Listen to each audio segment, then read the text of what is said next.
گوشام هم این الان داره سر میشه. یه چی آقا من منصرف شدم از اون پوشیدن، چون که هم تنگ بوده مثلا فرقی با حالم نمی‌کرد، همین بودی و یه آستین اضافه داشت. زیبش هم که بسته نمیشد. اینجوری اسلامی دارن که با پارچ و ایناست. چرا الان منو خواهی ضایع کنی؟ اینا باد پوشیده دیگه. دور مواقعه هم اومدیم بسته بود. چترم هم همینجا جلو چشم گذاشته بود، بردنش. بای. سلام علیکم، صبح بخیر. امروز یه روز بارونیه که میخوایم بریم بیرون و ما اومدیم این تریکو پیاده کردیم که پلاستیک زیر جورابمون پوشیدیم که اگه یه وقت کفشامون خیس شد و در کل سرما به پامون نرسه. امروز قراره با هم دیگه بریم ساحل اورتاکوی و قبلش یکم پیاده روی توی خیابونای خوشگل و بارونی و این چیزا داریم. به خاطر همین این تمهیدات رو اندیشیدیم. البته که کفش بارونی هم برده بودم این یکی رو، ولی به خاطر اینکه توی مسافت‌های طولانی راحتی برام مهم‌تره به خاطر همین نپوشیدمش و همین یکی رو پوشیدم. سلام. ببینید وقتی که میریم بیرون آی دستم با چه صحنه‌ای روبرو میشیم. بخشید اینقدر تکون میخورید، در محکمی باشد. چه کیوزه این پنجره ما، خیلی عجله. اونم یه غذای سبزی که روبروی ما میشه. خوشم. اول بریم طبق معمول هر روز یک عدد قهوه اینجا اگه حاجی هستش بخوریم و استارت روزمون رو بزن. هوام بسیار عالی، پرفکت. یک بارون ریز خیلی خوشگل داره میزنه. من به این بارون میگم بارون هلندی و قرار امروز خیلی خوش بگذره. یکم گوشام هم این الان داره سر میشه، بکنم به موهامون باز کنم که گوشو بگیرم و من همراه باشید.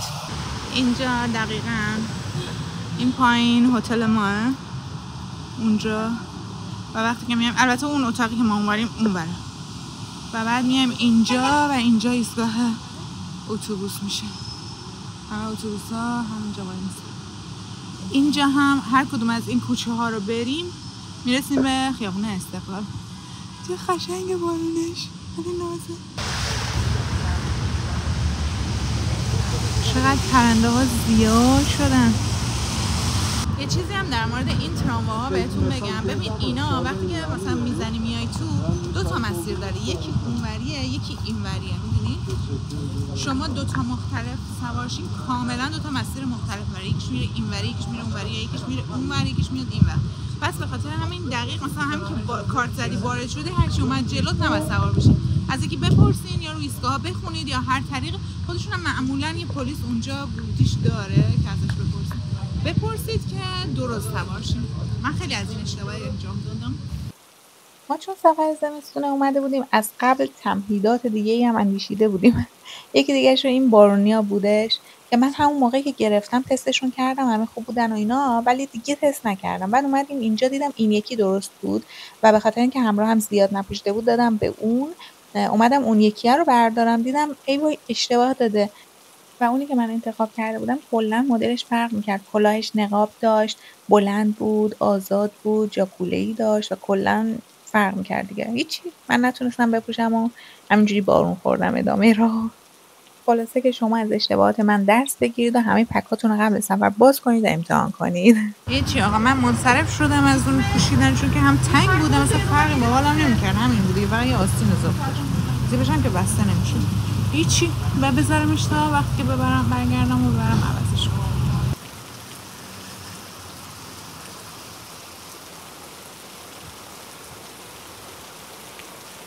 ماما خامو قمه شده. آقا عجب هواییه، عجب هواییه. بیاد تا کسی نیست یه معرفی دستشویی هم براتون بذارم.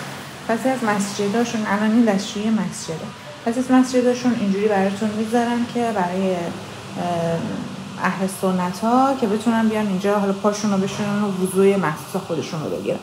بعد از اون طرف هم توالت اینجوری اسلامی دارن که با پارچ و ایناست، هم توالت فرنگی دارن که احترام به همه نوع قشر گذاشته باشن.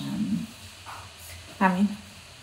یه چیز دیگه هم که توی حالا اکثر، یعنی من توالتی ندیدم که دستمال نداشته باشه، چه داخل چه بیرون، چه داخلشون، ببین چه توالت اسلامیش چه اون فرنگیش،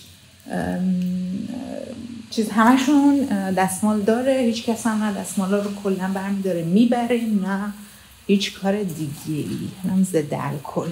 و البته دستشویی حالا با کلاستراشون پاساژاشون اینا هم اینجا از اینا داره، میتونم کارش کنم برای روی این بر بهداشت بیشتر.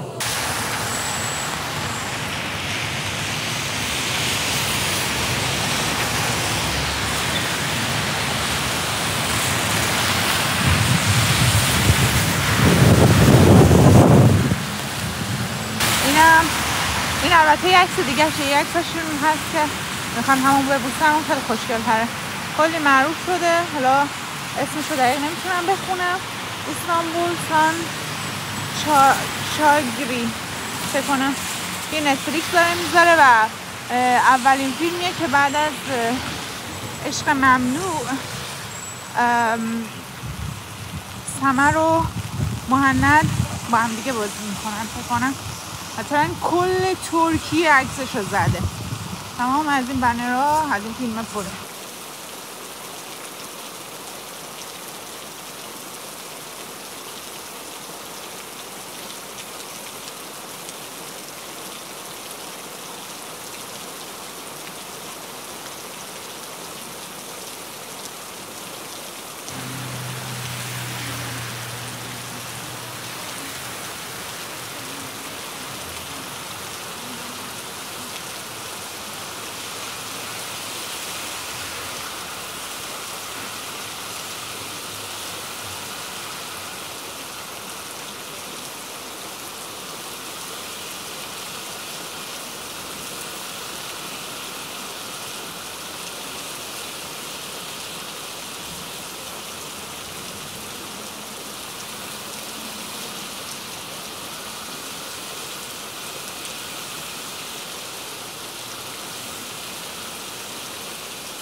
حاجی به من انداخته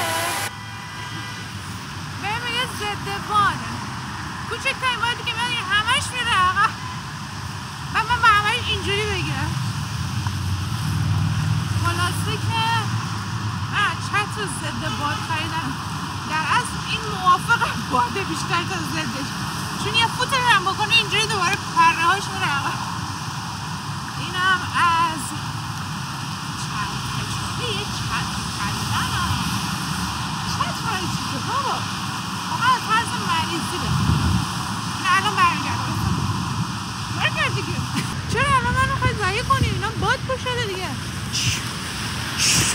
الان شد به زور یه تبلیغ رو بدن دستم، من دوباره برای اینجوری کنم برگرد.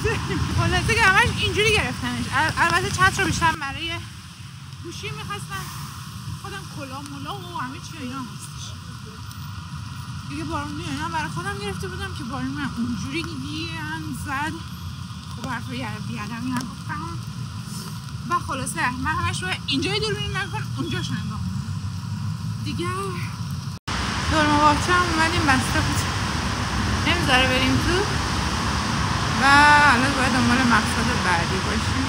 خب بعد از اینکه اونجا تعطیل بود تصمیم گرفتیم بریم ساحل زیبای اورتاکوی و اون مسجد خیلی خوشگلش که هر توریستی یه دونه عکس حداقل از اینجا داره و این لوکیشنش هم خیلی نزدیک به همون دلماباغچه است و خیلی راحت با پیاده‌روی توی چند تا کوچه مثل این میتونید برسید به این ساحل زیبا که خود کوچه‌هاش هم کلی دیدنی. خب اینا مسجده، از اینجا میتونستیم بیایم که لوکیشن بسیار زیبا میباشد برای عکاسی های عروسی و مجالس خود را به ما بسپارید. اورتاکوی اسکله.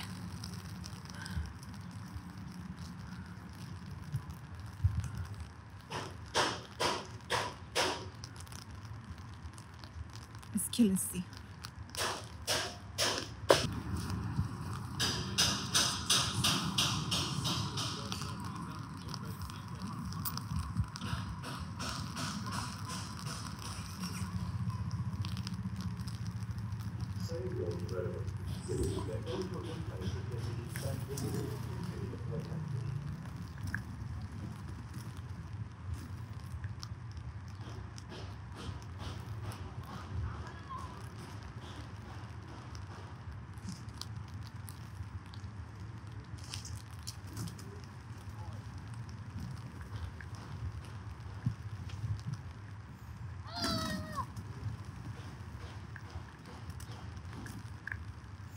این بازی بچه هاست با کفترها.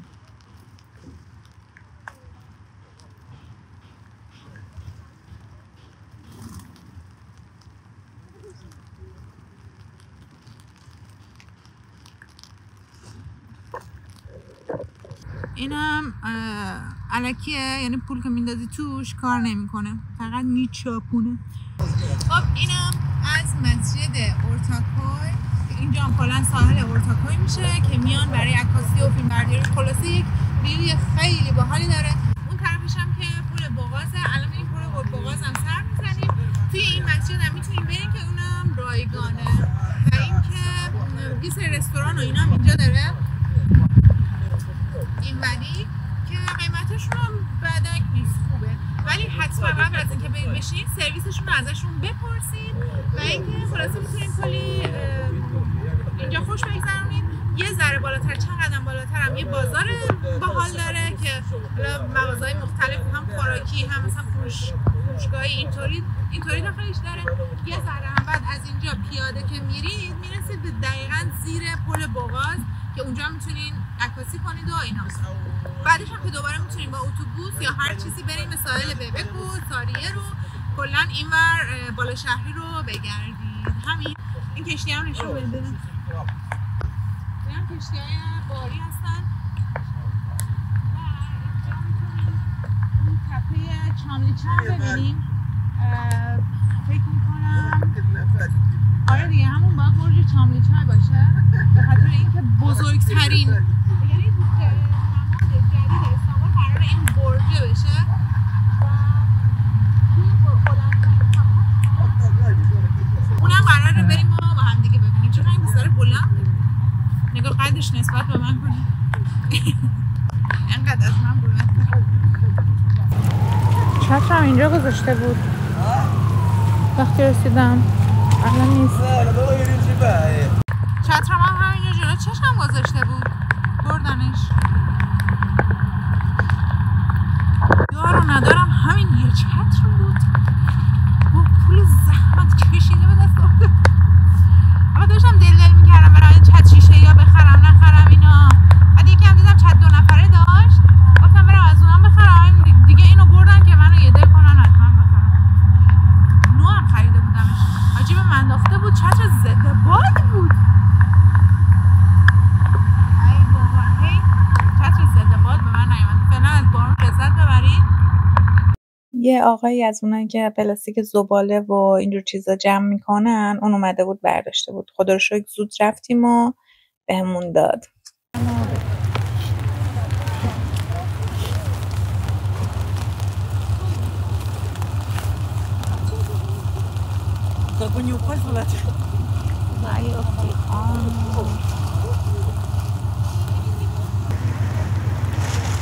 اینم همین کشتی‌های فری یا دولتی یا هر چیزی که بهش میگیم که اینجا اسکله هست، اسکله اورتاکوی.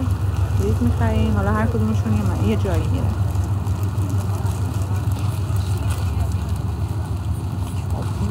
بزرگ و کفترها در یک مکان به سر میبرند. منم بارونی ها یک بار مصرفه که من نیوردم با امیدی که این بارونی که خریدم عمریه و دیگه اونا رو لازم ندارم، اونو اصلا نیاوردم. الان میام میبینم یه نیمچه بارونی برای من گذاشته، نمیشه پوشیدش اصلا.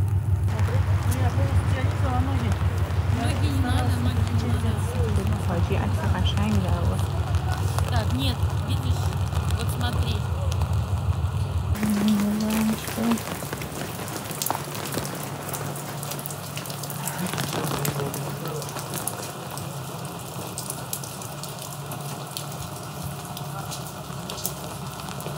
چتر مشکی شیشه‌ای هم داره.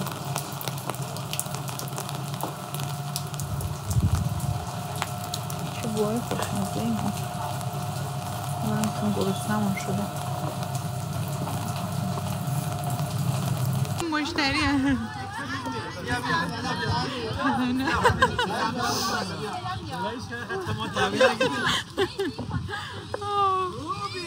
بای. سلام. No, thank you. وای این فقط بیخیاله. بای. بای. یا وارد این گردی شدیم بعد همه از اون اول سلام کردن و این گفت بیا اینجا، این گفت بیا اینجا. خیلی باحال بود. همشون هم تهرانی. از اون بالا میبینید چجوری آب میریزه. سولاخ پولیشون اینجا هم میریزه. آجی آب میریزه با. اینم شد ناهار ما. دونره که توی این نونم میشد 75 تله و همون مواد توی این یکی نونم شد 60 تله. توی مغازه هاشون هم وسایل گرمایشی متفاوتی داشتن، مثل اینجا که مثلا یه استوانه است که بیرون هم میشینی گرم میکنه. خب اینم از ساحل اورتاکوی. قسمت بعد توی ساحل ببک و ساریر که از با کلاس‌ترین مناطق استانبولن میبینمتون.